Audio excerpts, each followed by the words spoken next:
Town of Groton special meeting is called over. Roll call. Adam. Here. Michael. Here. Steve. Here. Kevin. Here. Lauren. Present.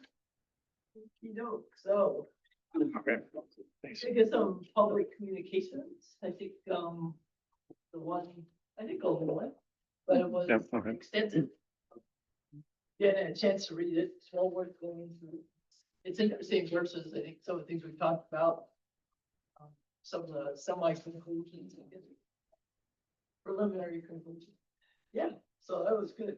So it's good to hear from the general public, especially somebody who's experienced as Diane Boss. Yeah, it was very hard to speak for her. And look back a little bit, I thought it was a perspective. I thought that needs to be ensure that we have it in the game. And incidentally, I did share that with our missing middle housing team, since so much of what she had to say was directly related to that. That's why I thought we could spend 6 months on that memo. Well, right. So, okay, so new business. So it's a Groton 2035 work session. Let's do it. Take it away. All right. Thank you. Right, well, I am, let's see, make sure this is actually working. Is it this? May I use the, There we go. is that, You need the mouse? Yeah, I did. oh, sorry. Yeah, I'll use this then. Thank you. So those online, my name is Jeff Davis with the Horsley Witten Group, and I'll let my colleagues introduce themselves. Hi, Tom Doretsky with Camoin Associates. Everybody, Ryan Mitchell, Ryan will be helping take notes today, so we keep track of the direction we get from you. Thank you, Ryan. And Tom, of course, is here to help with not only the economic development components, but housing as well. So we are here to talk about a number of things today. The draft introduction to the plan, the housing components, part of chapter 1, the community services portion of chapter 1, and thank you for your patience. I know the homework that was sent out did not include community services, but we figured since we had all of chapter 1 to share with you anyway, we might as well talk about it tonight rather than waiting until next month. And then all of chapter 3, which is land use and economic development. And actually, I think I'm going to skip ahead and go back to our conversation around the introduction in a second. I just want to give you a bit more background before we dive in. So much as we did last month, we're hoping to talk about the policies and strategies, the drafts, and talk about whether you support them with changes, or do not support them. We also want to take some time today, based on Lauren's recommendation, to talk about priorities, anything that may be missing. And want to go ahead and also say who you think might be the champion, who should be in charge of implementing this idea if it's something that the town wants to pursue. And again, some of those I think are going to be pretty obvious. Some might require some debate. Beyond that, wanted to just give you a quick update on where things are. Staff and my team have both been doing a lot of work in the last month. So what we have provided staff initially was the chapter summaries. You saw some of those early chapter summaries, which initially had a longer list of potential policies and strategies. And the town, taking the direction from the PZC at the start of this, wanting something that was really edited down and consistent and concise, went through what our team provided and tried to narrow down to really what they saw as being those priority policies and strategies. And also, while they were at it, kind of skipped a step and started editing the narrative for each chapter as well.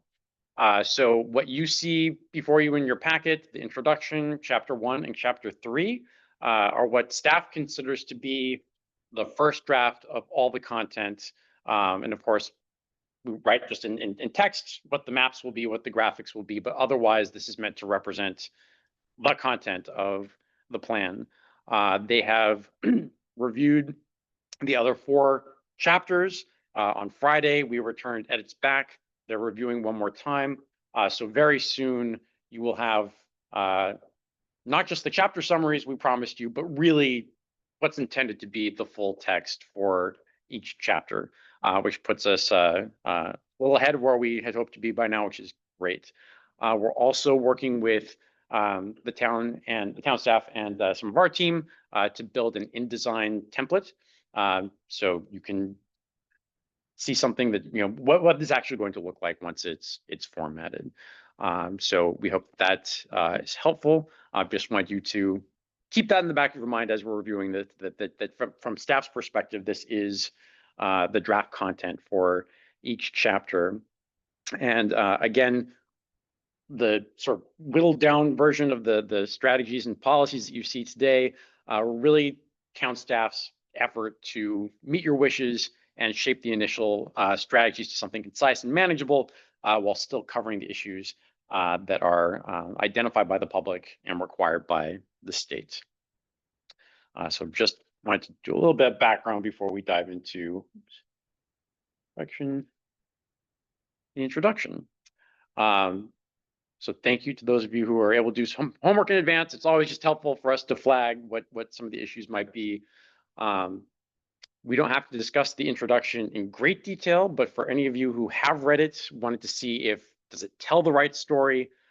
Is it clear and concise? Is there anything you think the average reader would need further clarification, orientation as they start to read the full document? And of course, once you see the full document, you may have additional ideas for the introduction.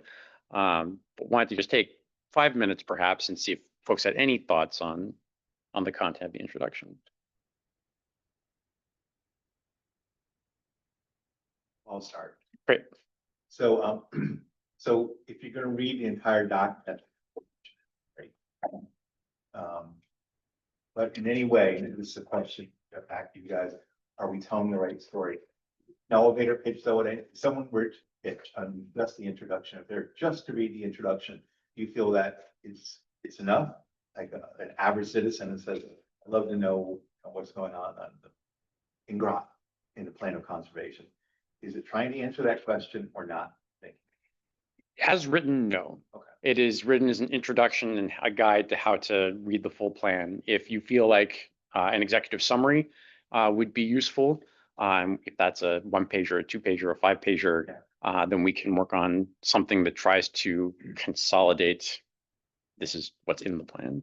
If I can jump in too, I mean, a lot of times people will look at the future land use map as essentially the summary of where we're going. You don't have that yet because we got to make sure you all are on board with everything else in this document, but that also functions as essentially an executive point. summary. Kind of the clip notes. So basically, it shows where you think the roads are going to be. You think there's going to be zone changes.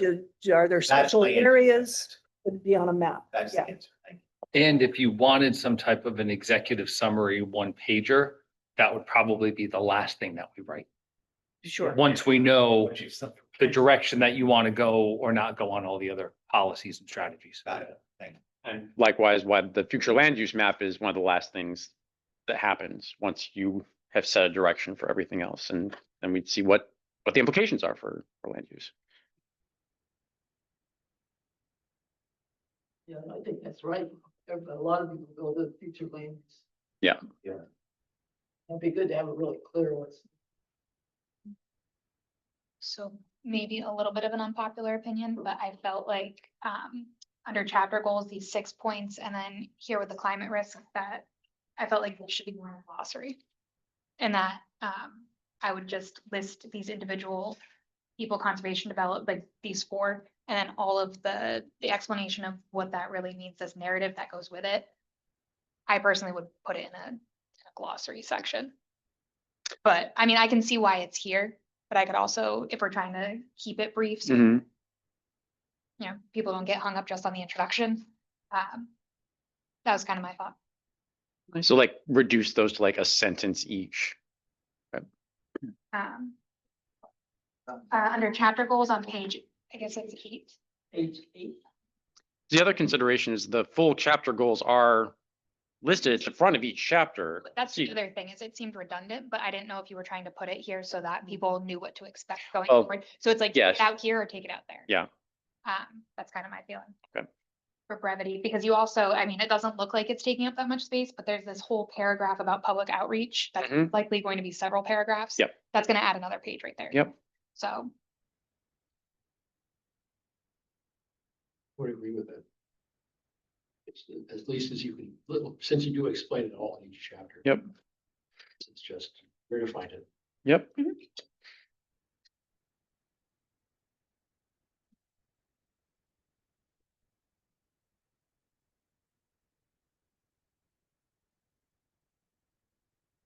we have a whole chapter on resiliency, right? No. No. So that's why Don't that's mention it. there, right? So we've tried to weave resiliency in everywhere. And then there was this content that we thought was important to Okay. have, but it didn't land in. No, this is a good spot. Okay, cool. Resiliency, we really don't have the base document. No, So it's not like we can reference out. exactly. What do you think we're gonna do since it's not done? Just put in placeholders or? No, I mean, this is one of those things where, again, cover your ears. Like you may want to have next year an amendment once these plans have been adopted. Yeah. I think we'll have a pretty good idea. We won't have the exact language, but we'll have a good idea where we're going with the climate plan. Yeah. And also the climate plan is gonna be a lot more specific than what we get here. Yeah, and so I mean, we can cross-reference this document. Does the document have a name yet? Ready, Groton? It's gonna be Right. Climate Ready. Okay, great. Then yes, I mean, we can, much as we've done with other existing plans, we can just cross-reference to it.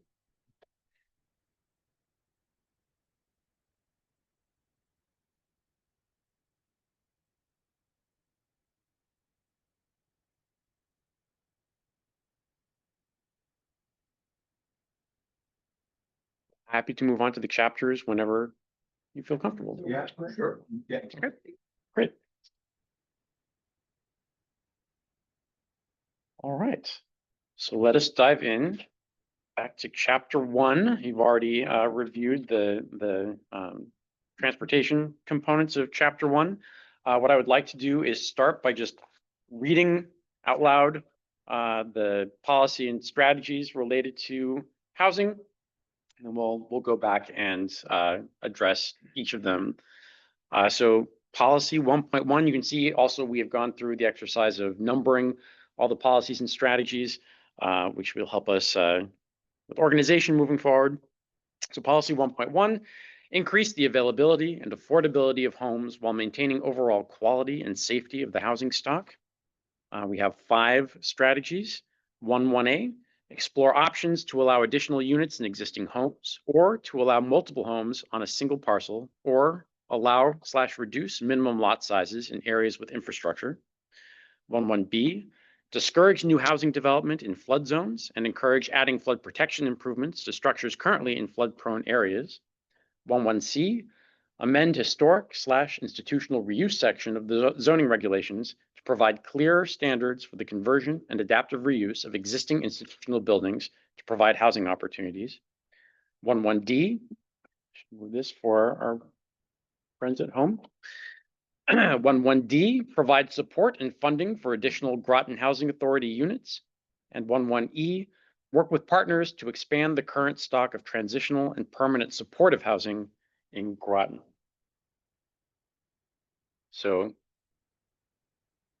like we did last month, so when I have a chance, we don't necessarily have to talk in great detail about every single one, but for the ones where you say, I don't like the way this is worded, I think this should be different, or I take issue with this particular strategy, we want to be able to talk through that, what you would change. Do you think would you agree this is a priority, and who do you think should be in charge? I had questions about farther down Groton Housing Authority. Okay. I don't know them that well, actually, or how they perform, but are they able to deliver cost-effective housing without any I don't know, noise or whatever sorts of things. Without any noise? That's a really odd time to be asking that question, Sue. For a long time, they were, barring the current issues happening. But yes, they provide, I think it's mostly low income and senior housing. So they do. I was just wondering, are they the right people to have? I mean, it's who we have. They are a government entity. Most towns do. Yeah. Yeah. Have a housing authority that does exactly.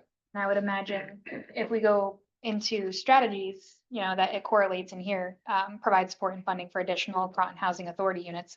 Some anecdotal feedback I've heard from people around the Groton Housing Authority kind of world is that they don't get enough support from the town to actually deliver on their mission, and that it's not built that way right now. So if this POCD wants to prioritize having a Groton Housing Authority that's actually enabled to do some of these projects that aren't as enticing to developers because of the ROI, right? Yep. We talk about that a lot. Like if we're talking about affordable housing units, we're not necessarily going to get them out of private developers on private land. Right? So part of how we make up for that is enabling a government authority to do it.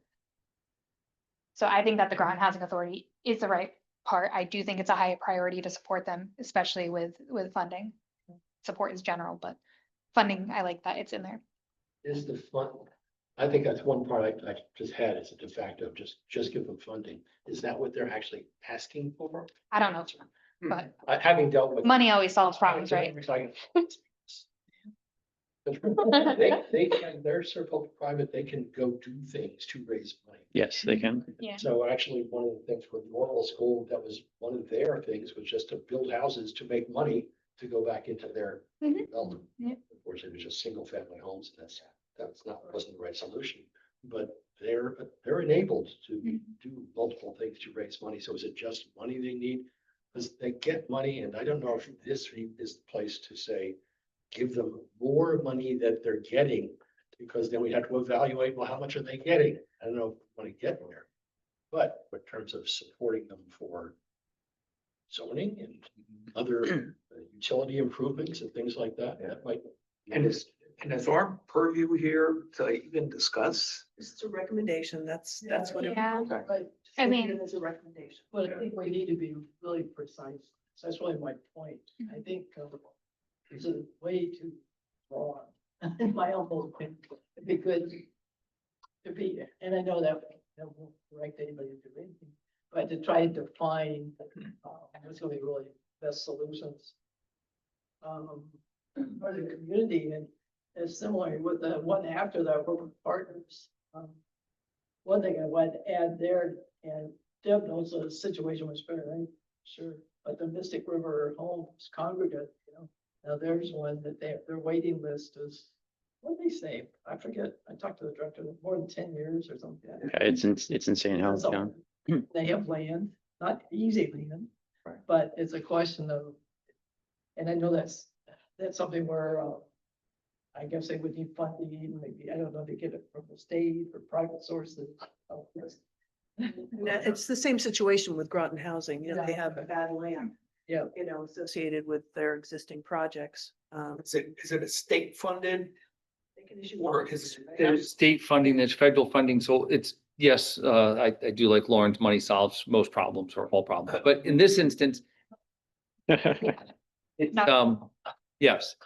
Some of it is also just capacity of what they can do and do they have enough staff, because we've had opportunities to get a lot of grants that they then can't move forward fast enough because they don't have the capacity. And I think that we don't have a lot of affordable housing developers in this region.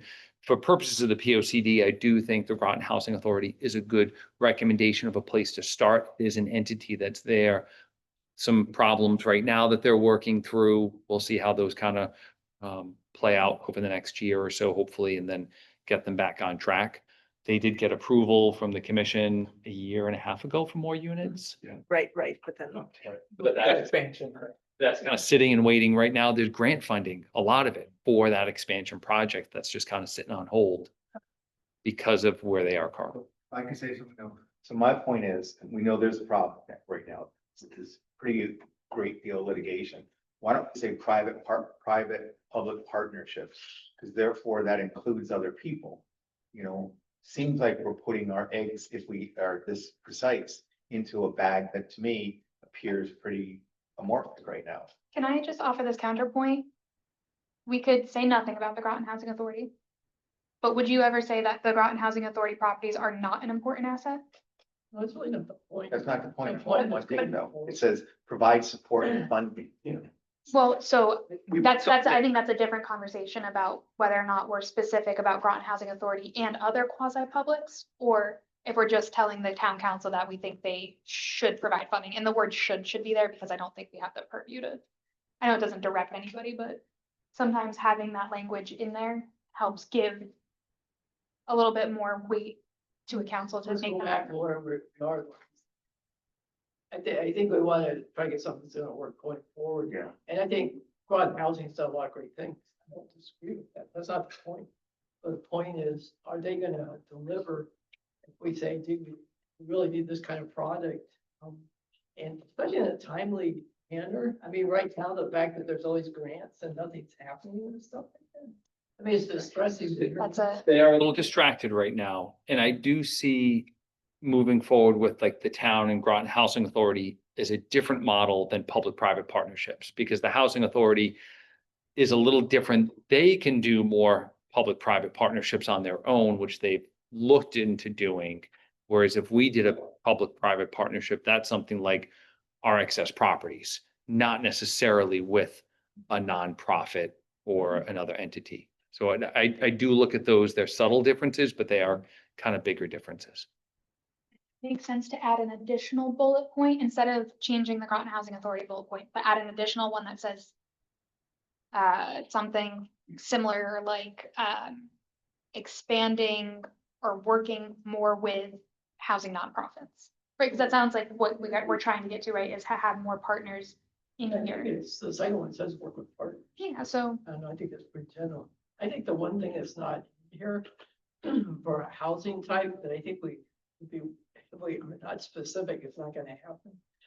To Kevin's point many weeks ago, but, we need some sort of temporary homeless type, and it's a homeless practice. That's what I just want, I don't Yeah, question mark so here. I think that's- Well, yeah, That's what we're talking about. That's what 1.1E is supposed to be getting at. yeah, Transitional and permanent supportive housing is, that sounds, yes, and we should probably explicitly say homelessness, because a lot of people I- won't pick up on that.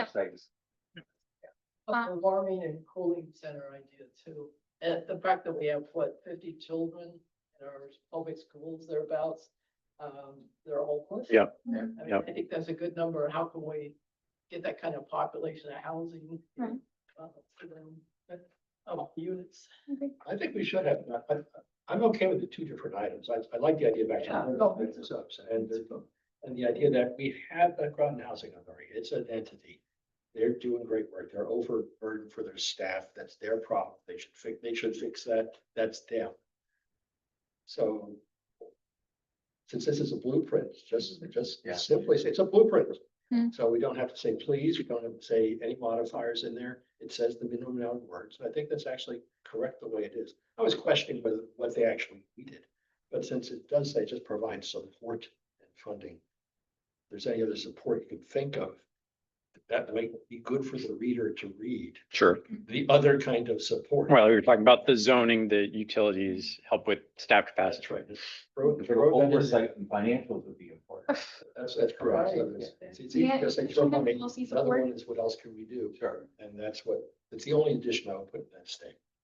But I guess for the second one, are there any partners we should mention here? Like how, in this town, how many partners are there that are significant partners? I guess we have the Mystic Rural Congregate Motor Group, that would be, but are there others or should we not? I mean, there are others. Echo, Echo. for example, who provides housing, they do developments. It'd be good to put names here, because then they would see themselves being part of this too. We've gone back and forth on that point, and there are benefits and, yeah.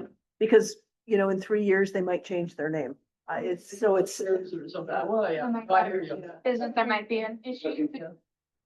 Whether you said other nonprofit. Housing developers, yeah. Housing realm or something Yeah, like there you that, go. then it's a catch-all for a bunch of them.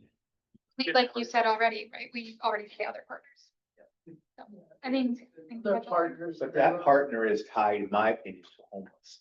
Window. Oh, you want it? Okay, yeah, I can see So that. I love what John just said it.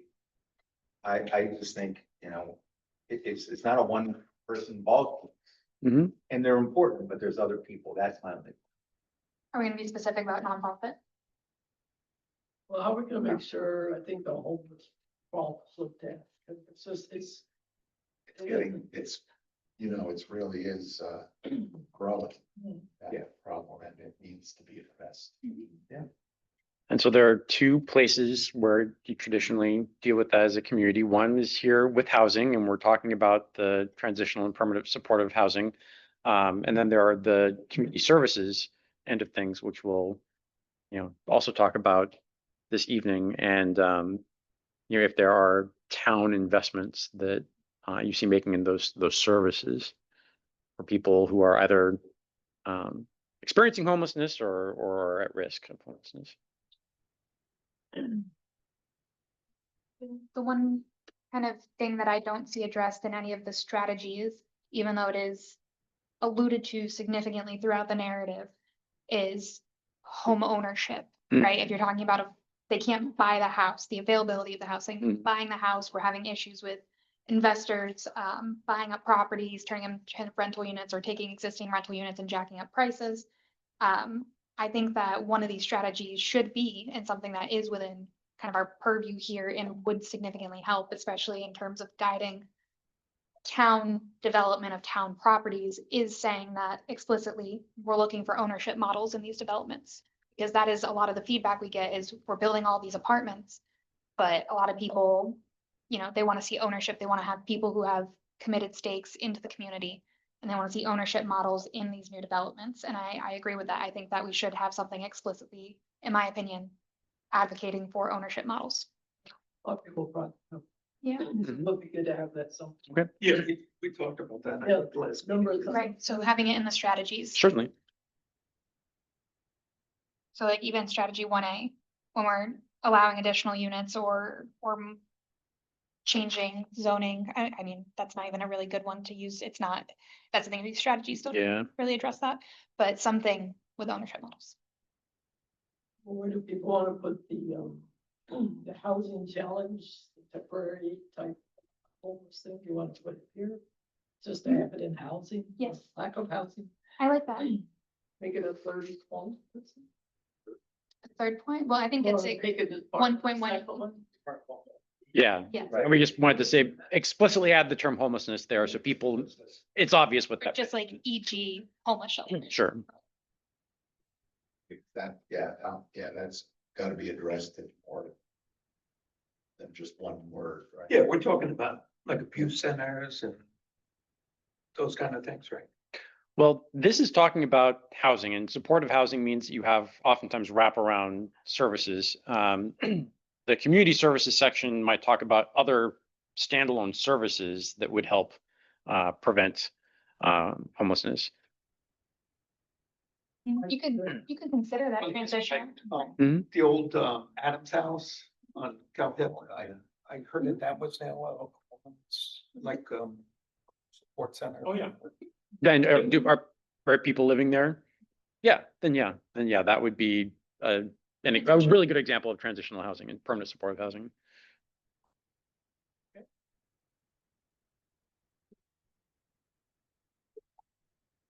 Share, I will rely on you when you feel like it's time to move on. Let me know. Time to move on. Yes, let's. All right. All right. So speaking of community services, and this will be a nice transition into that conversation. We've got one policy, 1.2, ensure the adequate, equitable, and efficient delivery of community services, followed by 3 strategies.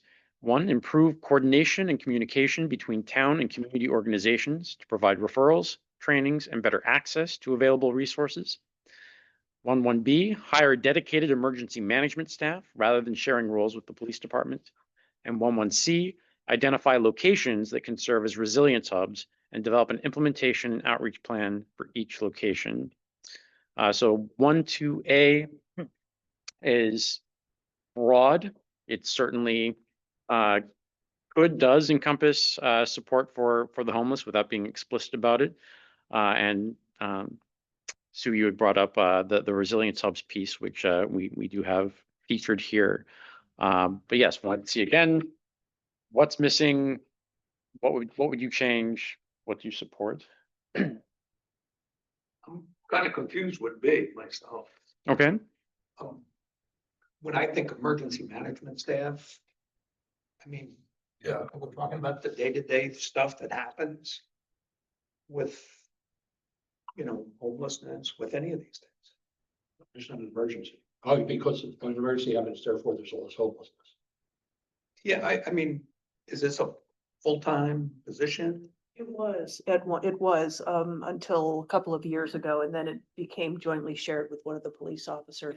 But it's more the day-to-day stuff. It's hurricanes, it's blizzards, it's warming centers, it's cooling centers.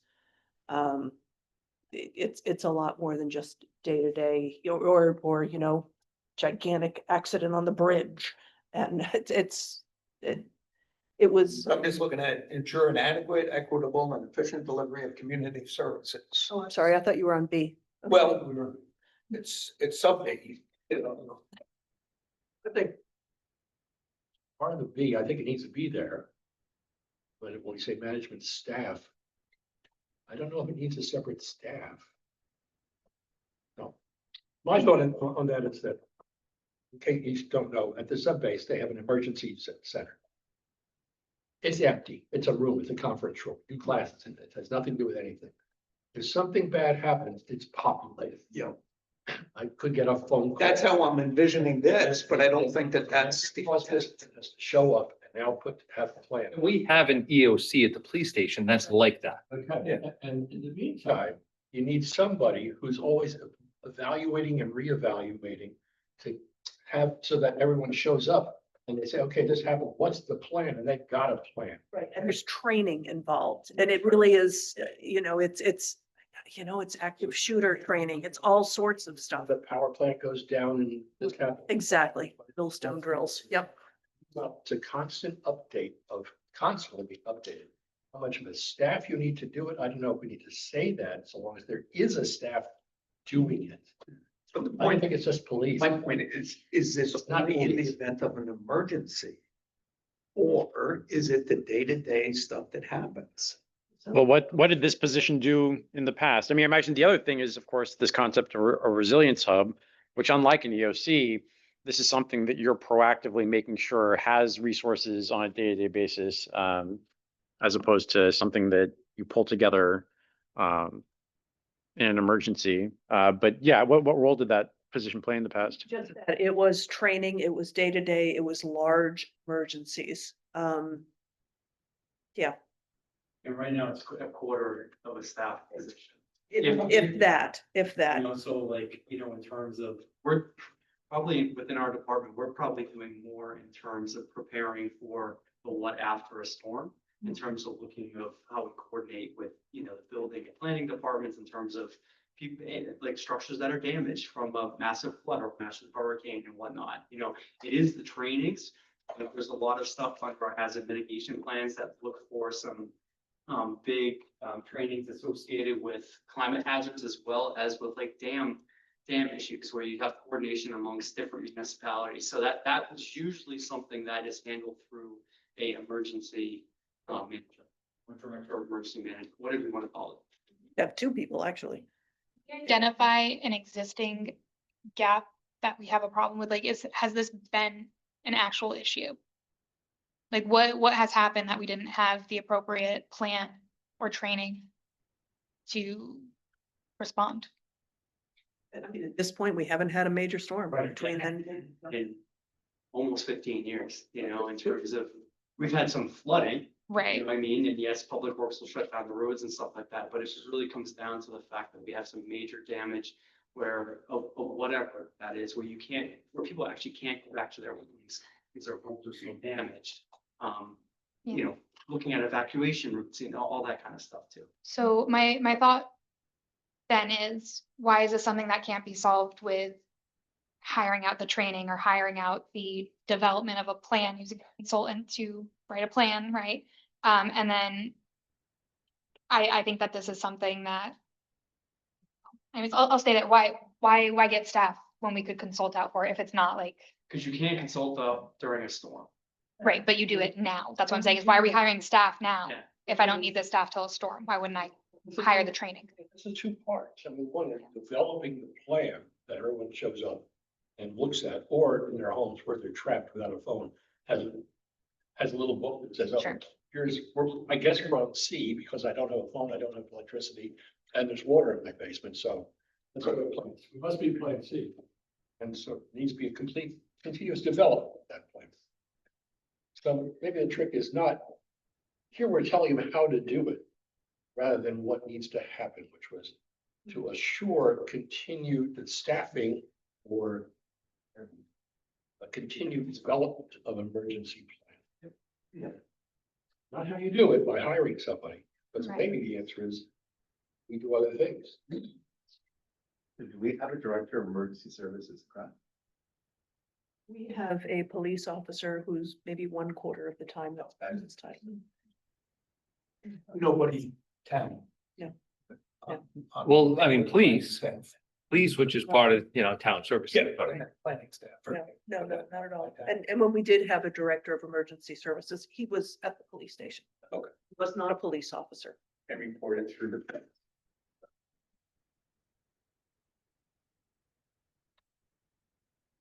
So, But this is like bigger level emergencies and, I mean, because emergencies can be a lot of things.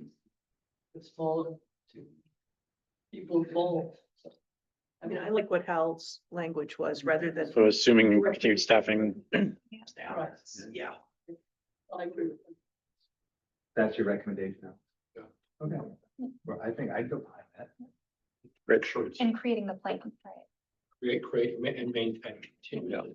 But isn't A different than B and C? I'm just saying. So I like that for B and C, but isn't A, seems like that to me looks like it's day-to-day, a coordinator. Right. Like that. So.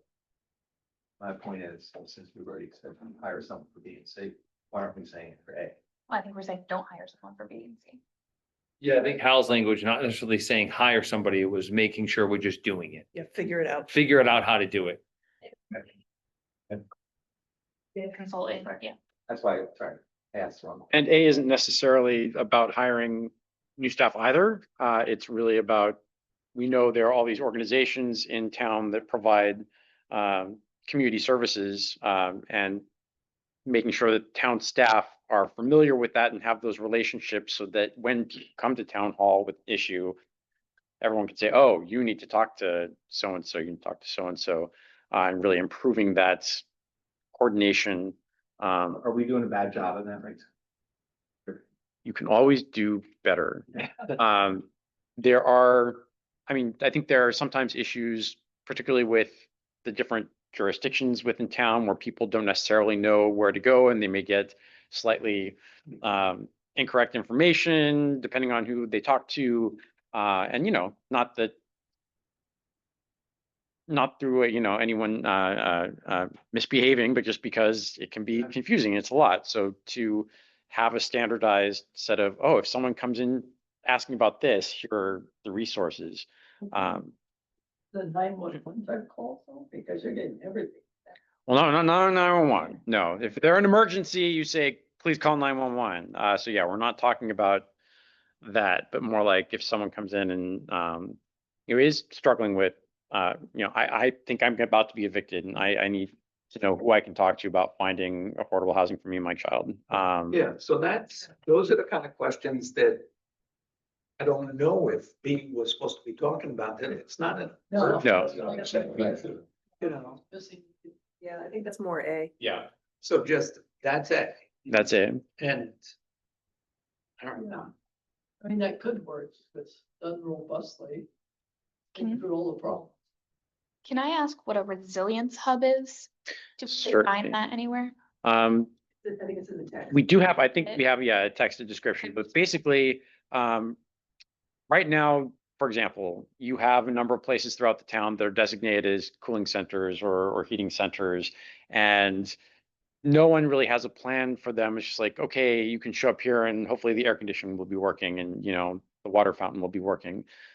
So the concept is if there is a place where you can consolidate that and, not that you'd have just one for the entire town, right? But, that you'd have a series of hubs where there's a storage of food here and there's a storage of water here, and we've got the generators, so we know that air conditioning or heating is going to be available.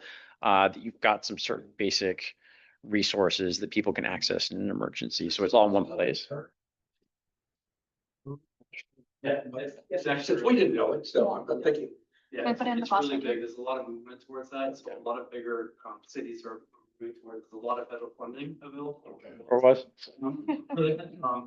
But basically, it's like, to build on Jeff's a little bit, so it's a place or a place is that not only have a place that can be a heating and cooling, like right now, the annex is a heating and cooling. Where people can go, they could come in here, sit down, but like a resilient hub would have access to clean water and they would have charging stations for your laptops or your phones or whatnot.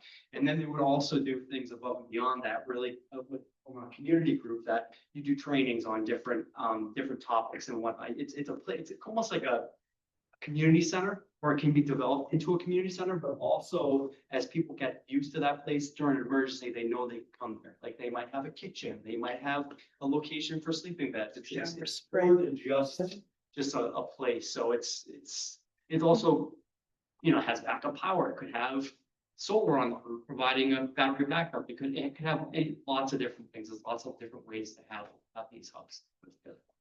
we need to give it any more definition. You guys do, you're in planning. Now we know. I don't think the other 38,000 people in town know what that is. Yeah, and I know we initially had some text about or a call out box about what is a resilience hub. We did have initially. And it could just be, it'd be 10 words, something like self-sufficient facilities. Yeah, it's in here. Okay. It is, yeah. Gathering places that serve the community year round and provide resources through any type of disruption, like extreme heat events, power outages, wildfires, public health emergencies, et cetera. Yeah, it's within the text. And maybe I think it's not as identify, but to define them, or if you have one place that's, I've got a classroom building, I've got some empty classrooms, people come here, but we don't have a generator. Get them a generator. Right. Just the idea is that if we know where a resilience hub is, make it McDonald's. We know there's going to be some food, there's going to be some blankets. Yeah. Electricity will be on. Not going to have to go to Mystic Diner because they have their own generator. And all you need to do is, if you've got 3 out of the 4 or 4 out of the 5. Yeah, fill in the gaps. Mm-hmm. Fill in the gaps. And right now, we're actually working with TVCCA and some of the local partners on applying for a grant to get some regional community resilience hubs. So it's something that we are actually working on, but they're the lead on the project. I think they're targeting possibly the community center in town, but again, still in the very rough planning stages. General for some of these like terms. I know we talked about a glossary, but if we're hyperlinking, because I kind of saw that that's something you guys plan on doing. Mhm. Could we hyperlink something like that to the glossary page? Yeah. Yeah. Like any of these like buzzwords kind of, that would be good. And then are we still on this section? Well, I was getting ready to move on, but go ahead. I do have I something. see. I am disappointed by how few strategies there are here and that they don't address with like a majority of what's spoken of in these, like what we've heard. So specifically, a lot around, there's nothing about childcare options, which is a huge problem, but also a lot around these like school services issues. Also, just in the Groton Public Schools, it's not just one school that doesn't have the free and reduced lunching. Charles Barnum also this past year did not have free and reduced lunch. Right. And I also believe it's either the high school or the middle school, one or the other, I don't remember which, that also did not receive it. So the need is much bigger than just one school. But yeah, I'm kind of disappointed that there aren't any strategies here addressing the majority of what we talked about here. In like, we talked about emergency services and we talked a little bit about these resilience hubs, which look like they're focused mostly on like a certain subset of the population, but not really like the kids or the community and cultural connection. And the social services, like there's nothing about health services here. I'm just wondering like, why? Well, there you could really expand this a lot on. But I'm just saying, but if you're gonna talk about it, why aren't you going to address it in strategy? This is more of an overall thing than I think getting into childcare. I mean. No, childcare I'm not, is huge issue. I wasn't saying specifically, we don't need a strategy. Oh, the huge issue. What I'm saying is the majority of what's discussed in this narrative is not reflected in those strategies. Okay, well, that's a very common, well, we just. go. Sure, I'm not saying we have to fix it right now, but I'd like to get through it. I want to come back to this at some Okay. point. That's why we got lots of time. I just want to make sure going forward. It's a point of, I don't know how far we should go with the point, but it's a point that I just want to know if going forward. Is this document going to talk about that kind of level of detail, saying, oh, yes, we like school lunches, which to me should just be free, but school lunches, breakfast, and or childcare support, you're getting, digging down into the weeds. Yeah. I mean, if you're going to mention it, do something about it. And I That's my don't own. know- And I don't know if it's a state problem, it's a country problem. Can we do it in the town? We I think could. It's too much. I mean, there's an older problem. And- To oh, go on. I don't disagree. My point is, To my point, we can just move on since I That's think you made the point. Made it cool, think about it some more, but this has to be a higher level of state. In some ways, or else it's. that's fine, just don't mention it then. Yeah, personally, I don't think it's the purpose of this document to solve all these problems. Or It's, even- it's to acknowledge that yes, they exist and stuff, but that is way, I mean, solve the police department, solve the, but If it's outside of our purview to solve, why are we discussing it? We're spending a lot of pages discussing it and we're not saying That's anything what about we it. heard. So we're just sort of documenting what we got out of the public meetings.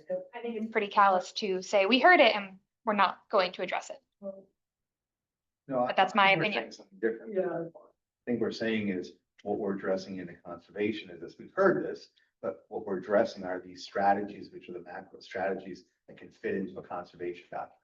I think that's the distinction. We acknowledge that, right? We acknowledge what people said, I think not acknowledge that, okay, but the point is, this is the macro strategy, right?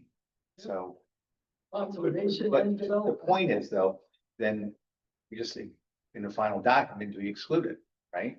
It's a problem, but we're not here to solve that whole problem. But we're talking about more opportunities for social and community connection. That is something that we can address. We can say something about wanting to prioritize, support, funding for more recreation spaces. That's a way to do social and community connection. I think you'll see, you will see more of that under chapter 5, Right. under recreation, under the civic conversations. So there, some of that is chapter 5. You make a very good point, and this is something that we struggle with in all POCD, comprehensive plan, master plan, whatever you choose to call it. And already we have heard things from the community that were in initial drafts that were like, you know what, I don't think this POCD really is going to address that. And those have come off the table. So that is a policy decision for you as a group. There are certain things that I think Kevin made the point, like this is important enough that we are acknowledging it because we heard this and it's important, and we may not have specific strategies to deal with it, but we need to acknowledge it. If that reads as callous and you decide as a group that, you know what, this document doesn't have the ability to address these things, so let's not talk about it, that's perfectly valid. So there are a number of different ways that you can choose to address that, and really it boils down to a policy decision for you. Back to it, I suppose, but I think that Lawrence made a point. Yeah, it's a good point. Yeah, that we can address recreation, but that we're not, I mean, it's like, this is just too big of a problem. It's too big of a problem. It's just, I don't think it's in the plan of conservation and development, and that misunderstanding. Comes down to, what's this town going to look like And that's as opposed to free meals. We don't need to do a thing. We have the kitchen. But that's then, what does that have to do with hiring emergency staff? Why is that in there? If it's about what is the town gonna look like? Well, honestly, we really gotta get going. And why don't we continue this, think about for, we'll see more chapters coming down. And I think it'd be good to make sure it's not overlooking forms of somewhere. But this is a high level plan. If you look at the past one, we're trying to keep it skinny and Yeah. we're not trying to forget people that should be. Yeah, so it's a really good point, and let's all think about that as we continue reviewing the chapters. All right. So next, land use. So policy 3.1, revitalize the downtown corridor to create a walkable area that includes new housing opportunities and public spaces.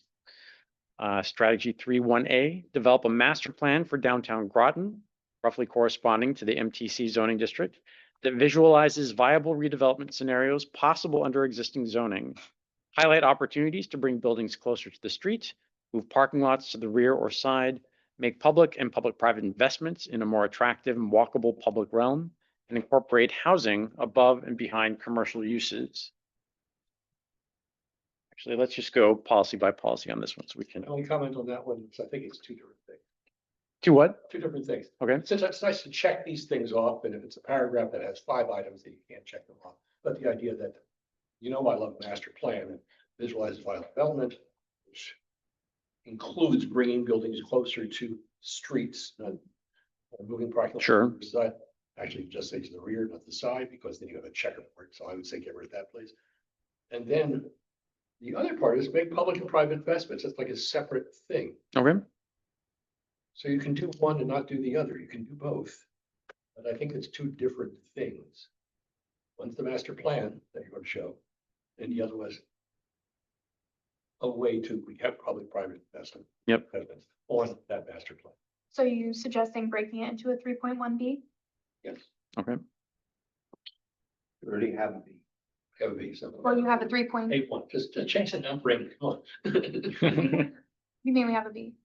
We don't have a B yet. We don't have a B yet. Yeah, so this would be a, 3.1B. I just say, you can have an A. For numbering, see, it's convenient, great. yeah, we can absolutely do that. Any other thoughts on this one? First, I thought, why are we doing this? when We don't have any concrete idea on what developments are gonna happen, in certain parts of parcels in this way. But on the other hand, if you don't plan and try to do something Right. that would work, like you say, within the zoning, and I think, but you should also allow for perhaps some tweaking of the zone Well, too. it says redevelopment scenarios, it's plural, so, it's, But it says talking pos- about, just bring forth all the ideas that we might have, and Oh, maybe one absolutely, of them. to make it, work for as much as possible, and I think that's a good thing to do, rather do that. But it says, under existing zoning, it says there, if you come across a roadblock, you say, gee, if we could, Yeah, absolutely.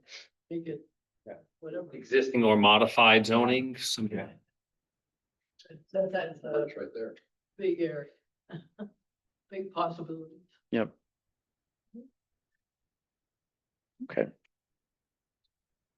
Fantastic. No. Yes, I think I've asked this before, but how are we defining the downtown corridor? How far That's down? why we added the MTC zoning district. Roughly correspond. So again, you may decide that, oh, we're gonna include this little bit of the neighborhood commercial into this as well, or, maybe it bleeds into the mixed use village center, but we're roughly talking about that zoning district. Is there a map that's going to correspond to that? Yes, yes. Yeah, we have added a request for a map for that, so that's very clear. So it might be an opportunity, so I think what you're also maybe getting at there, Lauren, is this is a focus on the downtown corridor. What about the other commercial areas. So in policy 3.3, encourage development in areas serviced by public utilities, there might be another strategy under that one that talks more about some of those other commercially zoned districts. Maybe there's something along those lines. Yeah, because About, looking, because here, 3.3A, we look at zoning tools to better protect natural resources. Oh, that's right. Okay. So we do get under some of that into economic development as well. So there might be, whether we cross-reference that or maybe mention something else here. If you'd like that addressed. So we don't have to go, somebody doesn't have to go digging too far for it. Comments on the policy 3.2. Because for me, it's like, Yeah. I wish there was some way to that. I mean, like there was a policy that kind of addressed that really well, made in 2023, just dust it off, Yeah, I mean, That was my advice on this, that policy 3.2 of. Sure. Continue to, yes. When it comes to improve the town-owned property disposition process. I thought that was a perfect policy, We, according to fearless leaders. the town council didn't even want to support having group come up with exactly what you're asking for. yeah, So this happened. I love. right, I know. This is Kevin. Kevin implements when you don't do something like this, you make individual decisions every single time. Yeah. That only serve an agenda typically of a specific point. And it's just bad. You can't do it. So to me, this is one of the most important things that we can do. So I don't know, other than I say support this greatly, but this is gonna help really define how Groton is going to grow or not grow. And how we're going to treat each part of that growth. I have to say, I believe that we across all of Groton have not understood on how to utilize this disposition. And it's created some real problems on individual sites. So I think whatever we want to do on this one and make sure we highlight it is best. That's all. General support. Yeah, I think like schools, I keep harping on that, but it's like, if we have a more consistent set of policies for disposing and redeveloping. Yes, absolutely. I come up with recommendations. And like it had like a really nice timeline so that it happened at the speed of development, like, and it wasn't cumbersome. That would have been great. The only thing I would improve perhaps a 2023 policy would be to include something of a master plan. What do we want to do with Mhm. all of these schools or any schools that might in the future come offline? I think having some kind of master plan in there. Like a consistent disposition process. Oh, allegedly it's considered, there is a disposition process. It's perfect. It's not consistent. And understand. Is the process not consistent or the people not consistent? I think that's a distinction. And certainly this. Has it resulted? Because as I point out, when we first started this long ago, is that we knew when we did the 2020 plan, which schools were really close. We knew that Right. Right. the week after we started the plan. Sure, We sure. should have started figuring out what do you want to do for the school. Yeah. And instead, one at a time. the Yeah, that's right. We can wait 5 more years now and say the same thing. You and I can be sitting here saying the same thing. But we actually, I think, well, we're preaching to the choir here, Right. so we know exactly what the problem is. I can't get it done. And I think this is just gonna be one of those statements that will get blown off. Honestly. Depending on leadership. Well, Depending on the leadership. Right, so let's talk about this, like, who should be the champion for this one? At the end of the day, that's the town council. It is Mhm. Well, We're observing the town council must own. I mean, I don't think this is a policy planning and zoning could. no, but I think we should work with, I'm not saying it should be our. But we've never had any input, I don't think, at an early stage. Right. And it might help everybody. We had a representative from. I mean, I would love the town council and maybe the town council. Yeah. This will be a new world. Yeah. Could be a whole new world. Understand Let's have a that. So let's say we both We own did the same. that we believe that a collaborative approach, including planning and zoning, we all feel very strongly about this, in line what our town citizens want. We need the town council to be in collaboration with us to create a master plan along this line. Yeah. That's Sure. How many problems with a way to work together. right. We're gonna hear from community groups coming up here that basically say, this is what I want to do with my school property, this was. You know what? I listen to those people, so. They can afford to sue the town, they're gonna get what they want. That's true too. Two owners, collaboration, and just the onus on this is on both of us with a very, very direct conversation with an outcome. However you write that. Right. It's a lot of words. It is. I'm sure you do better. And should we do, I guess somebody should prioritize all the county. That's like, I would drop that. I think we need to tweak the heck out of it. Yeah. Oh, no. But like the first part of it is like community engagement. Well, they're trying to do that. They have open houses and do things. Do you like it or do you love We need better community engagement on each of these specific properties. So we actually tweak this over and over again. Thinking of, as we're going through the process now, what we see what's working and the things we're hearing that aren't working. And how we are engaging and also setting up realistic expectations. I think there's a lot of misinformation about some of the future schools that we may or may not even get to and deal with. So I think the biggest disconnects come from the lack of very early community engagement, and not just for the neighborhood, but also, all right, this is a neighborhood asset, but it's a town asset. What are the needs of the neighborhood? What are the needs of the town? How do we balance all this stuff? And then what are the financial realities of it? What is some type of a master plan? What belongs there? What are the models? Some of it is our zoning out of date with it, and it only sets one type of framework of development versus should we be looking at homeownership opportunities on sites and things that are created and kind of looking at it with a little bit of a clean slate with also what's appropriate for the scale of the neighborhood as well. Is, you did hit on one word there is that, but maybe the word proactive or something like that should be in here, because right now, up front at a time. Somebody comes and offers something for school, and now everybody's into trying to figure out what's happening at school, either working it backwards or getting into it, figuring out, well, should the pool open? Yeah. School is. Well, it's also capacity from a staff perspective. So right now we're, slowly moving with 2 properties.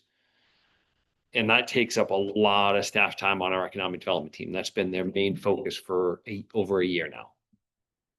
Is taking them through the disposition process. Could be some, like for polling, that kind of thing, which I don't know how successful that's actually being, because have to get people onto a website. But every property could be listed. Yes, but Opinions up front, right, waiting for keep all their green sites. Trapped into. Lauren's Dying to say something. Yeah. Dying. I have a lot to say, but I will leave it at, if we wanted consistency, we could, within our purview of these strategies, just recommend that public spaces remain public and leave it at that. That is a consistent strategy. That doesn't require any other wordsmithing. But not everyone wants that, right? So right, so I understand the time preference decision, but I think like I already said was, there needs to be some kind of broader plan, like actual coordinated plan involved in the 3.2A, or it could even become another of its own subset. But going piecemeal, is wrong. I personally believe what it leads to is that some parts of town are subsidizing open spaces and recreation opportunities in other parts of town because they get developed first. And a lot of other reasons, but it adds to inequity the way we're doing it right now. Today, well, could be done better. What's the next one? So these are the B and C, so coordinate with the state. So we do have one specific for the Mystic Education Center, since that is a state-owned property. And again, that's something that staff and ourselves went back and forth on, how best to deal with that, and then analyze institutional properties where reuse is likely to have an impact on the surrounding neighborhood with robust community outreach to both the surrounding neighborhood and the town as a whole. And maybe this is where we specifically craft master plans for these most important properties. Although, we need to keep in mind, there are institutional properties that are not in town ownership. There are a number of closed churches You know, there may be nursing homes in the future. And I don't know that we want to spend the time on master plans for those, but we need to have a process. And I guess on that one, the 3-2, B or C, the rural school. I didn't think the state had any redevelopment plan. It was like news because it needs so much remediation. And I think, we went through this before. It was pretty clear what the neighbors wanted. And the consistency with kind of the way the neighborhood feel was, not totally against development or anything, but maybe that's, we'll look at the zoning like we did before, we get something that's gonna make sense for the people that live there, but also could result in some, well, I mean, that's almost like you need another look at that. That's what this says. We need to look. at Yeah. it. We can- Take a big step back. Yeah. Look at the constraints and the opportunities and doing some type of feasibility analysis with a lot of community engagement. But again, there needs to be partnership between the state and the entirety of the town and whatever partnership that is. Yeah, basically, the state needs to do a cleanup. Because That's what's the critical. problem is, if the cleanup is put on the developer, then it has to be intensive. Oh, no, that's it, and you're paying. Oh, it's a for the- problem. yeah, You're paying for the cleanup and development that you might not want, but that's the only way you can get it cleaned up. Yeah. For the state, yeah. Done that work before, you know. Unfortunately, there's so many brownfields throughout the state that are state ownership that they are prioritizing sites. Maybe the entire cost of it won't be on the developer, and then that won't necessarily push the intensity. But if you have some type of proposal or a project that's starting to move, then there's eligibility for brownfield grants that can clean up the site. That won't put all of that cost on a development proposal, which then you end up reflecting with a development that's not in character with the community. Are those Fed grants or state grants? There's a lot of state brownfield grants, and there were a lot of federal brownfield grants. I don't know if those are still out there, but the state has a significant amount of brownfields grants. We've talked to them. They only want to lock up that money for shovel-ready projects. Things that have been visioned out, have gotten certain levels of approval. So for example, Pleasant Valley School, they don't want to put brownfields. They don't want to commit brownfield dollars to that yet because we're still not far enough along in the process. I think it's a great idea to be proactive on this one. It's a big property. It's an opportunity. There's grants and stuff. We can, I mean, it's not gonna be easy getting agreement with the neighbors, but on the other hand, we did come up with something last time. Seemed to fly. I don't think it would be that hard to come up with something that the neighbors would be okay with. They were, That's kind of what I'm almost the worst of it is saying, you can see intensifying, just not. Yeah, That's that's At right. that scale. And That's so exactly right. maybe something, I'm not always on the visual, but if you recall, Rensselaer bought the adjacent properties, so you had build a street, Right. which actually took care of the traffic problems. Impressive and really expensive solution. And they still own the property, and they Right. still probably wouldn't mind building those. Those were townhomes on that section too. Yeah. But actually, I believe it meets with the zoning that's already there. Yeah. So maybe one of the only thing we need to do on our part is look very seriously into adjusting the zoning on a good portion of the rural school site, whether not everything goes there or not. We still preclude putting 800 apartments there, but like put more townhomes in that area, something that a population that we can handle that. It's R20 where those townhomes are right now, is that I correct? think so. So what's R20? R20, I think that's right. Or are you 20? But anyway, give that a relook. Sure. But we support that. Yeah, I think that's one of those 700-pound gorillas in the room for us for the next 5 years or so. It sounds like we have something to do before they tell us anything. Yeah. It says, that's right. you know, what are your plans? And they'll just say, well, maybe in 20 years, we'll talk again. In the meantime, we can say, well, before that, we come up with the zoning and what it might look like and what a revision of the roads might look like. So get closer to shovel ready. Yeah. So if we do that, John, up front versus which of course the contract was written the opposite way. Yeah. I've got to believe that's a more attractive solution for the state. I think we were trying to. Yeah. We were trying to come up with language so that we could get in partnership, the larger we of the town with the state early on and drive that bus together and not just wait for them to tell us. But I think at the end of the day, it's their property. So we have to figure out, do they have plans or are they waiting to hear from us? Which, seeing that there's been so little action in the last 2-3 years, they're probably waiting to hear from us right now. But we got to get our arms around what do we as a community want to do? So there's a lot of chicken and egg with this. Some wounds there, but here, ask one question. My understanding from a legal basis is that remediation by a state or federal property has to take place before they transfer it, and it's responsibility of that state or federal. Is that one of the legal issues on that? I don't know, and I know that there's some changes happening there's a state law that carries liability forward to future owners, and I think that change to the law is happening like in the next couple of months effective. So there's no indemnification of future owners? I'm not a lawyer. That's going away, you said? I think that there's something with that's going. Correct, yeah, I don't. Yeah, know. I feel like Yeah. there was something with the Transfer Act that was changing. Again, we haven't had to deal with a lot of that here, Okay. so I haven't really dove down that rabbit hole super deep.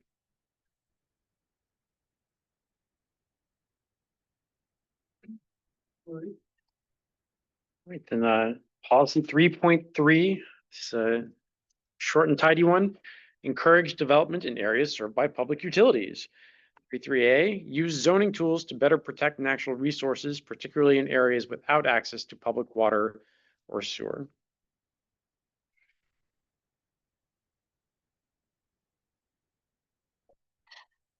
What do you think is lacking, 3.3? What are we not doing? Are we not protecting natural resources? Or are we not, promoting development in an area? Exactly, yeah, we're making it more attractive to develop in areas that don't have sensitive natural resources. And what's that? Tweaking the zoning Could be. regulation? It could be. I mean, Yeah, and the sure. thing is, Could be. I believe that, like, things like lot size, if you've got public utilities, there's no reason to be putting houses on 1 acre. an acre lot. It just doesn't make a lot of sense, and that is a direct link to affordability. You know, that's how you make houses more affordable, reduce the square footage of everything. I just think that, oh, excuse me, 3A is not part of 3. It's the exact opposite. Right. So why don't we just say, use zoning tools to optimize Sure. development in areas? Yeah, Good. and just as a data point, how much of, like, in terms of acres or whatever unit you want to use, how much of the town is not serviced by public water or sewer? Like, how much land are we really trying to protect here? I mean, what would you say the percentage is? I don't know off the top of my head, but Unprotected, unsewered, unsewered, unprotected land. And what do you say is protected though? In what way? Like it has permanent easement on it, so it might be owned by the state, Groton Utilities, the town. Yeah, unsewered, unprotected. Correct. I mean, most of everything south of 95, it's. Water and sewer. Yeah. Yep. Water and Or, sewer. I mean, when you start like Flanders Road. Yeah, That's right. There's some water along 184, but no sewer on most of it. yeah, and north of 184 Yeah. get very limited. Yeah, Well, that's excluded anyway. some of it is, some of it is not, but yeah. When we talk about, how the housing stock, a lot of it's becoming obsolete and how, we have these houses on big parcels of land.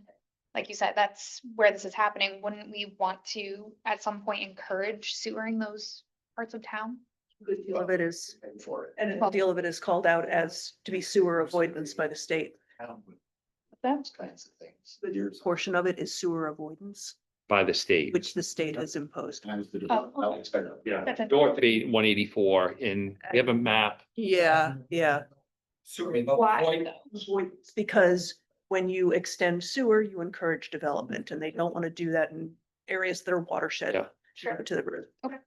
It used to be that the town. there's no paid for these services. But now the developer pays for them. That's correct. And so you end up, that's also what drives the cost of housing. Because. you know, Yeah, that all gets an built into- enormous Cost. Mhm. But we don't have conservation easements in those areas. Right. We just have the state avoidance, right. yeah. okay. That's right, Yeah, there might be some pieces that have conservation easements, but not all of it. right. And But there are still areas where we could extend sewer, or a developer could. yes, Flanders Road, for example, that is not sewer avoidance. and right now, 33A, as it reads, is the other side of that same coin, because if we encourage development in areas where there is infrastructure, in essence, we are discouraging development where there is not infrastructure. Well, that's makes the most sense to me, and that you also are, it's infilled. Yes. But when you look at it from a developer's perspective, often infill is the most difficult thing to do, not because of the engineering and the design and the sewer and the water, but because of usually in areas that are out in an infill area, there's a lot of neighbors, there's a lot of objectors. When you build out in greenfield development, there are not a lot of neighbors and objectives or objectors, and you often see a lot, almost an easier development process, which is exactly what we don't want to happen. So It's not developers. It's not done grassroots. How do individual homeowners get excited about it? I just isn't, that kind of development won't happen, infilling won't happen by a developer. A little, yeah, or small scale developers. Might be, someone might be going to a neighborhood and do two or three. But it's, We've got to solve the middle house. yeah. I don't know which policy necessarily it belongs to, but when we're talking about this, the one concern that I know has had and creeps up to my mind is, yes, density is better and we don't want to sprawl. But at what point do we try to protect against over saturation? Overdeveloping certain areas right? I guess underdeveloping or leaving alone, but overdevelopment is going to become an issue if we're trying to cram into only certain parts of town. And what are we doing here to address that? Are we just gonna fly off for the next 10 years and then the next POC will take care of overdevelopment? Reclamation of some of the areas? Certain parts of town, I think we're looking at them. Right? There's opportunities in a lot of places. So, Yeah. I don't know, I think it's pretty early to tell where things are gonna happen. I disagree, actually. Having lived in places that got overdeveloped, I don't think we're vaguely close. No. what is overdeveloped? What do you mean? I'm just trying, what do you think? Well, then, so that's, It's not a lot of development. Overdeveloped is that, okay, now you've made too much traffic, now you've made too much something. right. And I think. Again, what my concern is when the 1,000 units for my area of town come online, they're not online yet, so it's not an issue yet. Yeah. When they come online. And I know that part of town is still looking at, because historically, that's where we build multifamily housing. That's what we're told it's zoned for, so that's where it's all going. And it's attractive developers right now, there's space for it right now. At what point do we become overdeveloped? It's a question, I don't have an answer. What you're describing to me is overdevelopment of one type of housing. One type of housing and one And so spatially. that itself can be an issue, right? Just concentration, if you're talking about concentration, Yeah. Density. population, One Right. type of. density, and the resultant traffic and All crime. kinds of things, yeah. But it isn't, we say 1,000, but a whole chunk of them is Quantic district. Another chunk of them we just did is out on Gold Star. Yeah, it's It's not- not, it isn't really, I would love to see 1,000. The 1,000 is within a mile of about a mile and a quarter of my house specifically. And the thing is that really the western part of town is already kind of, it's the city, right? And the area around the base, which is pretty.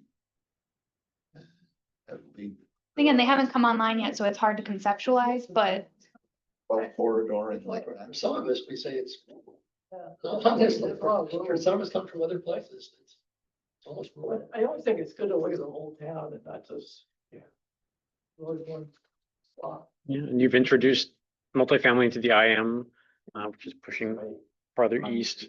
Right. My point is I'd rather be proactive about overdevelopment in any part of town than just be silent. We need to define it. Yes, and that's gonna be the beast, right? Yeah. So what we got? And Right. one other kind of point on that, as more development comes online, that will also create more efficiencies for things like multi-use paths for mass public transit, bike path, sidewalks, et cetera. So some of those things might help alleviate some of the traffic.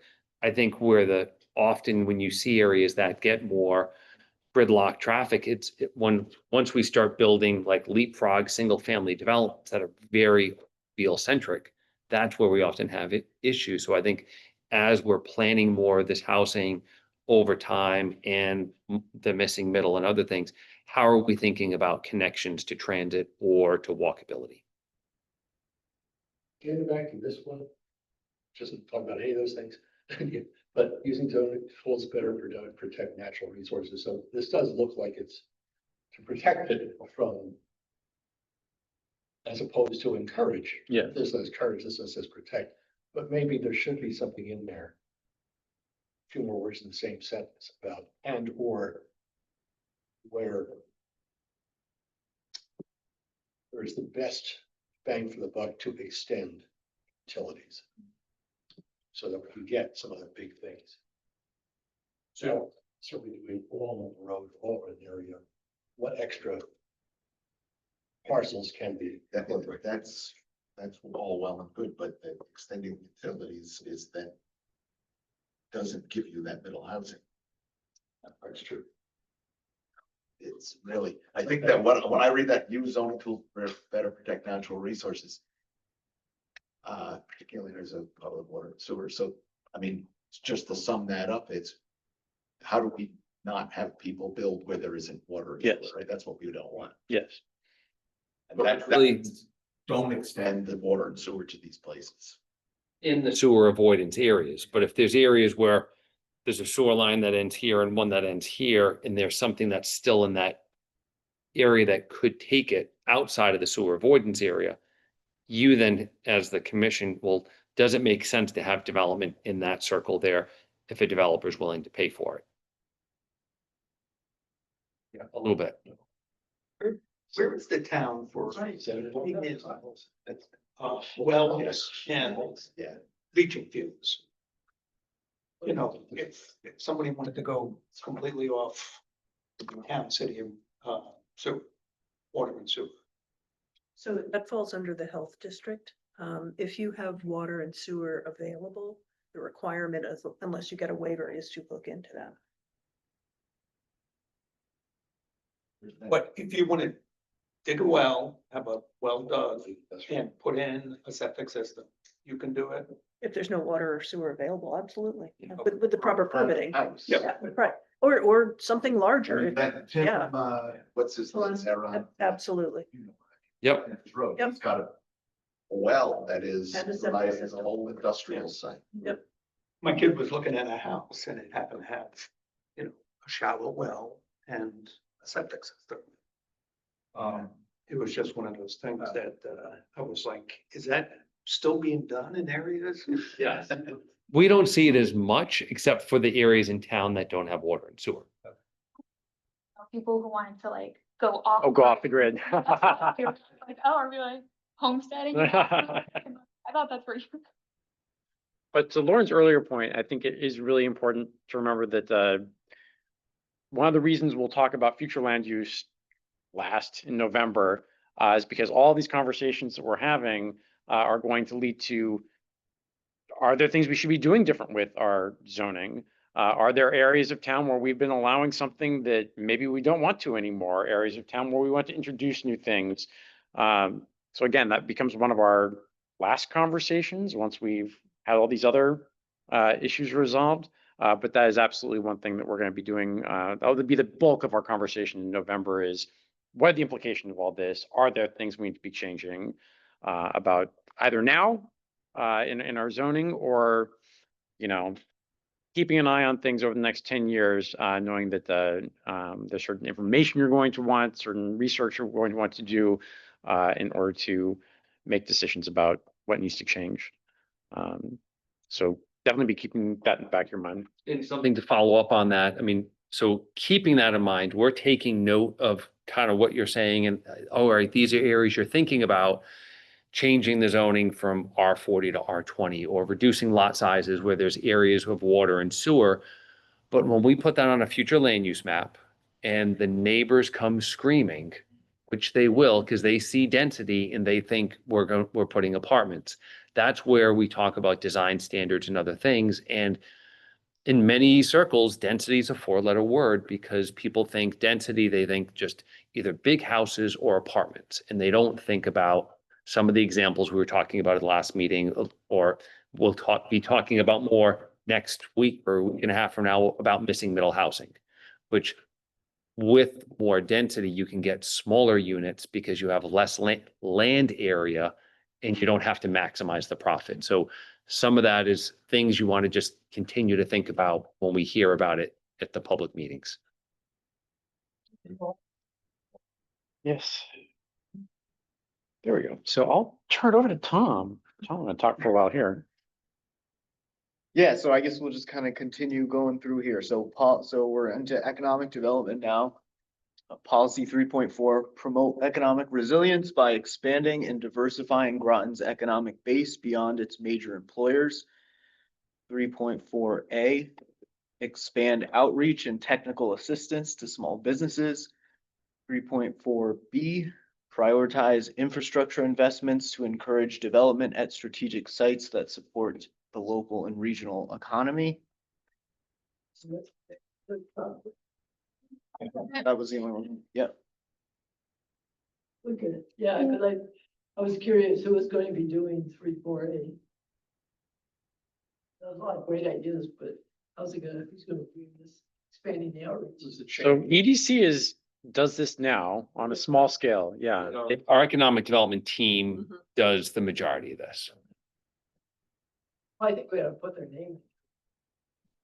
And that was one of the conversation points. Who's going to be the champion for each of these? So Mhm. And the other thing, I guess, on the next one, I don't know where strategic sites are. I mean, makes sense. Oh, where are they? Also, there's another sentence here that's not there. Is that meaningful at all? yes. So I apologize. There was some version control. There was some back and forth about whether to add some language about providing sewer, water, streets, and to clarify that when the town makes these investments, it means the developer doesn't have to, and that cost does not get passed on. And just that I think. That was just an explanation to someone Yeah. else who had asked the question rather than putting it in. That's right. Yeah, forget that one. I'd strike it. Why? I think the developer should pay for it. I don't think that's something that the town should be investing money in, or at least not in whole. If this was modified to say that they'll find the resources through federal, state, quasi, public, private partner, whatever. But this sounds like we're going to open up a huge stream of revenue to start building out sewer infrastructure and other infrastructure, roads, sidewalks, electricity. Build it and they will come. It makes sense to the town. That's the whole thing. I don't disagree. Well, The way it's written though. It's expensive, but if it costs you $10 million to do something, and some development is going to bring in present value more than that, you might want to do it. You know? I don't That's why I disagree don't that- think it's so cut and dry until you see what they're.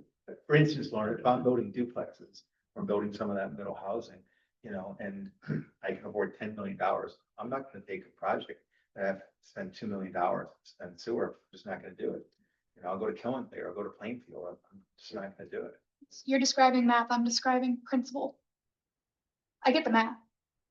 And like I said, if it's modified to make it more clear that not necessarily all of that money is going to be on the town's dime, I could get behind it. Right now, this reads to me that 100% the town is going to go undertake this economic development effort to build out infrastructure in the hopes that we will get developers where we want them. I don't read that, by the way. I don't Use the word investments, I don't read it. So right now, That By specific- whose investments? Say, just says prioritize investment. I think if it's the town talking about its priorities and our strategies, if we don't declare who, I would assume as a reader, it means the town. That's all I'm asking is like, if we're going to expand who's making these investments, are we pursuing other partnerships? I just don't get that. I didn't think it that way. right now, when we look at infrastructure improvements, we are always looking for state and federal grants. So I think there was just an announcement in the paper last week, $6 or more million to do some water line improvements on Crystal Lake Road. Oh, that. Yeah, there are things that we work with DECD and other grants that we go after for design or construction or brownfields grant for remediation. I think we also want to think about, it's not necessarily providing new sewer lines or new water lines or new streets. Sometimes it's upgrading those. So as we think about some of one of our earlier strategies we were talking about in the MTC district, over time, are there things that we need to do working to try to leverage state and federal dollars to do a real streetscape improvement, making sure sewer, stormwater, water, other infrastructure is there in place to help maybe get some of that development happening. If the state builds, the state and the feds build a train station downtown, I don't see a whole lot of town dollars going into that. That is transportation infrastructure. I think we want to make sure the language is clear enough so that it's not just interpreted that that's on the town taxpayers, because we don't want people to think that and then to say, all right, we're not doing this because the town can't afford it. This larger infrastructure, we always end up going for outside partners. Okay. After that, you want to go on to the next thing?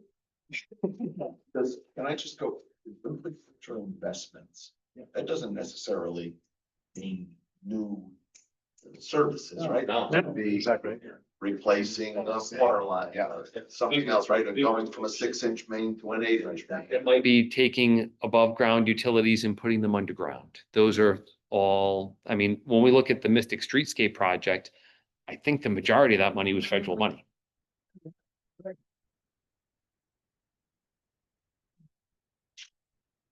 And it stands for 5. 3.5, promote the revitalization of commercial corridors along Route 12 and Route 184 to improve walkability to residential areas and to limit negative impacts of commercial development on residential neighborhoods. Strategy 3.5A, complete corridor-specific redevelopment plans for key areas along Route 1, Route 12, and Route 184 with market feasibility, design guidance, and infrastructure needs. Sure. That's Apple, yeah. Apple pie, literally. Just the one thing I noticed with that one, and the policy is, it doesn't mention Route 1, but then in the strategy it does. Oh, that's a good point. Yeah, and I know we talked about Route 1 in the last one too, so I don't know if it's intentional. Out of that downtown area along Route 1, yeah. So I guess that, was that it? Yeah. So anything missing?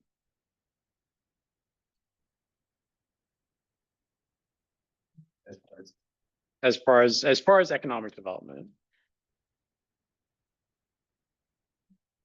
Now, in the 2016 POCD, there were 27 strategies for economic development. It eclipsed all the other sections.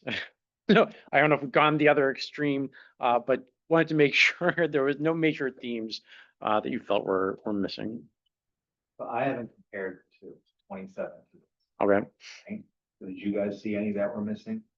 I mean, I'll be very honest, in a business, if someone gave me 27 things to do, I'd leave it. Well, exactly. So it's not feasible as far as I'm concerned. Mm. So the question is, do we feel we can execute on what we provided for, and we have the maps, right? Yes, that's exactly the question. Unfortunately, I got But you got through the last strategy, so thank you, thank you. Awful out there. Just, I have a good time reading the very first page. Anytime I lose track of something, the purpose of zoning. And you read those words, and a lot of the things that we're all bringing up are right there. You know, preventing congestion in the streets, and I didn't see anything here about preserving the value of homes. Okay. You know, so, you know, as much as we want to go forward and build stuff and, you know, and get more and more and more, everything we have here, we don't want to make worse.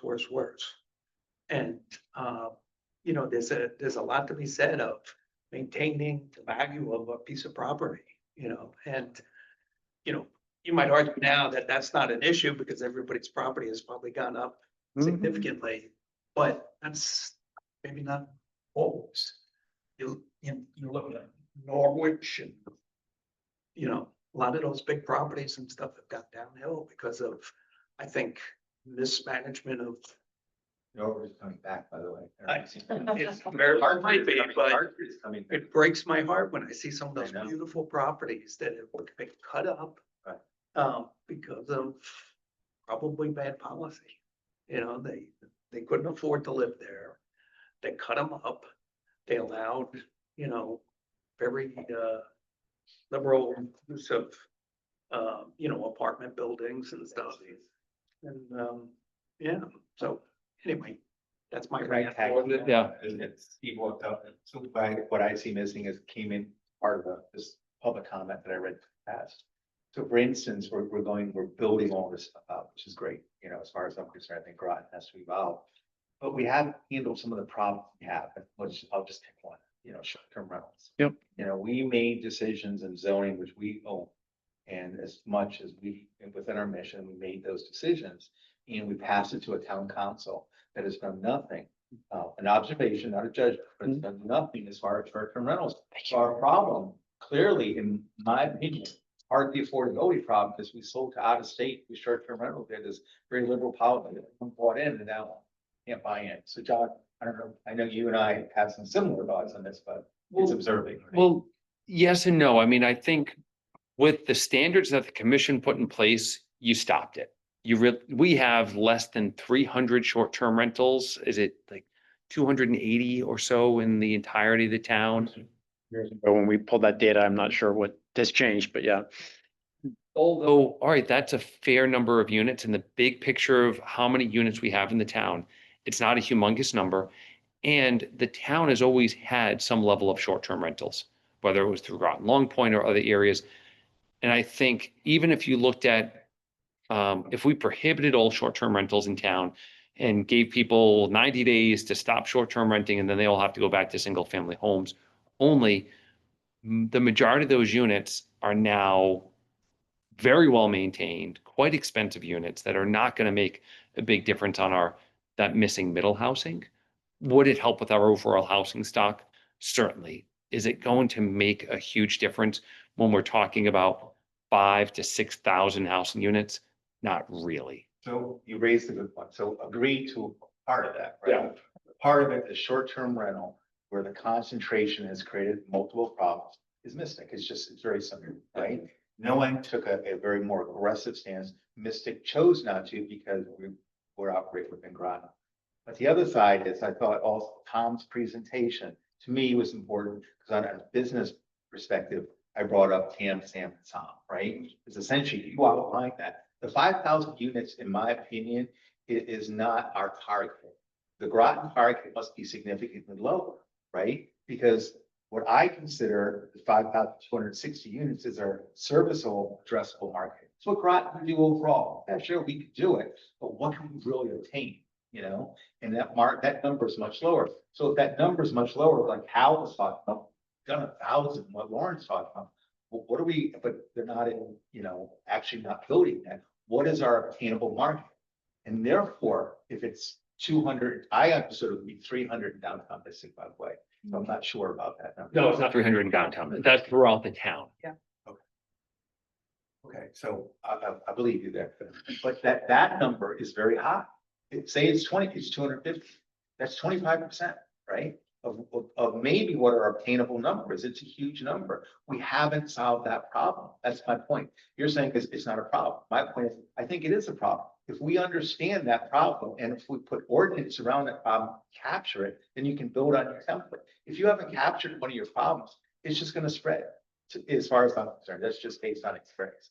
And my point is STR is just one example where we have not captured as a town in the template what our problem is. That's my issue. And you want to come to a party in Mystic and talk about that, I'd give you 10. That's not the betting.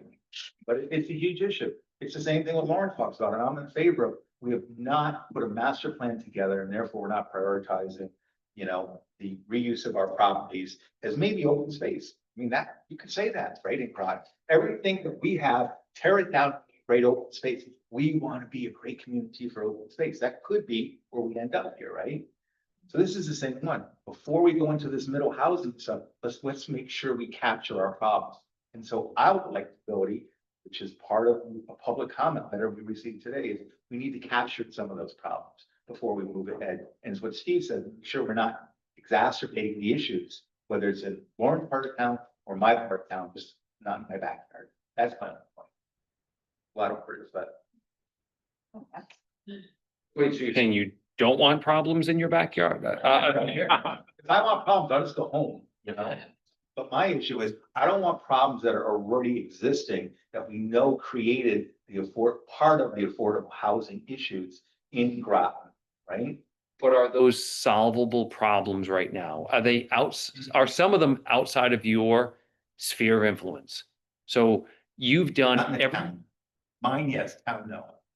yours as members of the Planning and Zoning Commission. Yeah. I think you've done everything you can right now to stop the mass expansion of short-term rentals. They are regulated. You need certain, permissions in certain zones, and there's areas where they're not allowed anymore. The ones that are there, right now, they're legal non-conforming per zoning. And there's a whole lot to do if we wanted to completely abolish those. There would be court cases, there will be a whole lot of things. I don't know if that's something that is possible for us as a town to do, but that's a council decision. What are the things that you can do to start addressing some of the housing choice? My only issue is the town needs an ordinance, right? It doesn't need just zoning, it's hand in hand, and we passed that off. And the answer is it was dropped. Same thing as parking, another issue, right? It was dropped. Tired of stuff being dropped, provided we create this plan of conservation development, and we identify, which is what I'm trying to identify, additional elements, what the public comment letter said, those additional elements. I think we need to incorporate those, that this is more of just our purview. You need help. This is what we're identifying.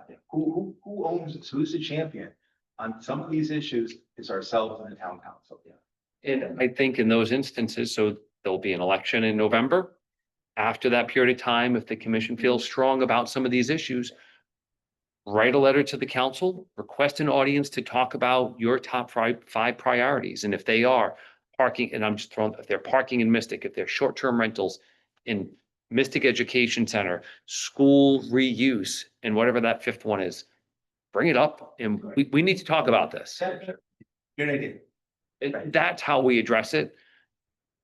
Because there's things you can solve problems that you can through plans and zoning regulations and changes in subdivision regulations. That's how we're going to address it. And then there's also the power of the words and the knowledge that you all have. And how can you talk to the council? And when you hear comments from the public, how do you process that and, report back to the public through these types of documents? Great idea. And the point is, this is what I'd like to see out of the plan of conservation development, because it's what you, Jeff, are asking is, who owns this? I'd like not this with 5 to 10 things that say, we usually own this collaboration with the town council in an unprecedented type of approach that we have never done at Groton. That moves the conservation development squarely into your purvey as well. I'd love to do something like that and list 5 to 10 things, so that we take a step. We don't hope that someone comes to us from the town council and says, guys, you are so terrific, we're gonna listen to you. I don't think it's gonna happen. I just don't think it's gonna happen. I'm just saying. So that's what I look for partially to come out of this, is what you're asking the question, Jeff, and then we really relay that to the town council. No, I really have to try. It's very frustrating. And that's something that we can address in chapter 6 in the implementation Sure. section, where we talk about what is the role of the PCC, what is the role of the town council? And I think we've been struggling with how do we word that so that the town council doesn't say, what do you mean? That's my role. But something, I think, to approach it this way, that one of the roles of the town council is to collaborate proactively with the PCC on issues of mutual importance, where you need not only zoning, but regulations that the town council needs to pass. And I think, Budget. yeah, we're not gonna put in the plan that, hey, the PZC is gonna write a letter and do, I mean, that, you just have to take that and own it and run with it as a group. So I think there's that. The other piece, and we could spend all night talking about some of these, you know, why is Norwich and the lack of an investment there and their housing stock different than what's happening in Groton? And some of it is coastal communities versus non-coastal communities, investment versus lack of investment. We have, you know, a lot of employment here and Schools. there's a whole realm of issues, social problems that are there versus here. Because every time I drive through Norwich, I look at these gorgeous houses that a lot of them are blighted and run down, and there's not been investment, but also if there's no incentive for landlords to upgrade their houses, to get better rent, because that's what the market demand. There's all these other pieces to it. But more development doesn't necessarily mean that property values are going to go down. If it's the appropriate development, if it's scaled, if it's designed properly, you'll actually see property values come up. I think one of the things in here was diversifying our economic base. And I would suggest that big part of Norwich's problem was the collapse of its manufacturing. Sure. Yeah, and that is something that, even though we are in good times right now, we have to take seriously in that if our manufacturing base were to collapse or to be reduced, we would be Norwich. Or, I mean, and Norwich is, you know, I'm not knocking Norwich, I'm just, you know, it's theirs, they have struggled. And actually what you see today is a lot better than what I saw as a kid. You know, going through, it was much worse than what you see today. It's been greatly revitalized. You can imagine that. No, and that's been a priority, I think, since day one I started here. I heard it right away, you know, Pfizer knocked down buildings. We lost millions in tax revenue, not, you know, grand list value. What are we going to do to diversify our tax base?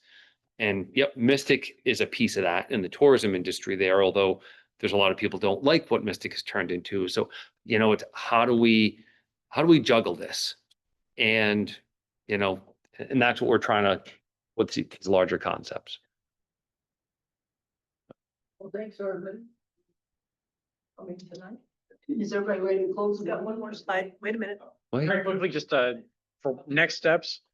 So again, town staff is very close to having full draft copies of all 6 chapters. We want to share that with you and the public very soon. So as soon as those last 4 are approved, we'll get that up on Greater Groton. We'll do some media outreach for that to get people aware. Obviously, we have 3 more of these meetings set for October, November, and January. And again, thank you for taking the extra time. It's tremendously helpful for us. We have 2 additional open houses for the public. The next one is November 19th at Thrive 55 Plus. That will be public's opportunity to get feedback on all these chapters. And then in January 15th, also Thrive 55 Plus, it'll be an opportunity to review the full draft POCD and the implementation matrix. So we hope that by end of January, we should have something pretty solid for consideration. Excellent. It's both hard work. Thank you. October 1st, it's a technical steering Yes. thing. Is that strictly Zoom? Yes, Yeah. well, You can come in person if you would like. yeah, but there will be some of us in room 2 for folks who are challenged with technology. No, I'm sure. October first, Hal? This is just a technical group working on missing middle. You don't have it, you don't have another meeting. Yeah, it's not. Yeah, not- versus- guys. Yeah. Versus what, the October 9th? October 9th, which is the public meeting at Thrive 55 Plus, where we invite everyone to attend, and that will be Tom's big presentation on, Yeah. the preview that you got last week. Yeah. And I love that presentation. I only think we need to get an obtainable housing that we're actually targeting, you know? And I call it Groton target housing, whatever we call it, get that third category and arrive at it. You gotta take all your information, particularly middle housing, which makes so much sense, and let's get a target. That's my point, so I love it's true. And I think that's something that all of you over the course of the next, sorry to say, probably few years, you're gonna have to think about and figure out what that right number is, because we can, all right, well, let's do a build out analysis and figure out how many ADUs can the town hold? That's not the way, what's the reality of how many ADUs are actually gonna get built? Oh, if we allow this zoning, we're gonna get duplexes everywhere. No, we're not. What's the attainable number of what's really going to happen? Looking, I've worked in places where they sunsetted, they said, all right, we're gonna allow this ADUs done this way, and we're only gonna allow it for 3 years, because we're gonna get so many applications. And we got 0 in 3 years because of certain restrictions. They're expensive to do it, so although there's a fear of, the floodgates opening, the reality is this stuff takes a lot of time. Doesn't mean we want to be lackadaisical with how we approach this stuff. We want to be very thoughtful of the design and the numbers we think about. So, and then kind of my last point for the October 9th meeting, Tom will be talking about new numbers, updated analysis on housing market analysis, and also looking at regional numbers, that regional demand. So if you can't make that meeting, watch the Zoom of it later, and we'll have some more information out later, but there'll be a lot of stuff coming out on that that'll be running concurrently with this. So sorry to put more on your plate, but try to watch them both.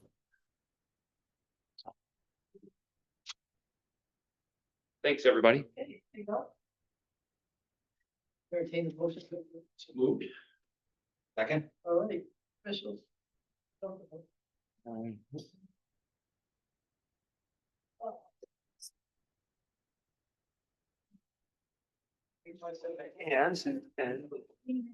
280, that's how much.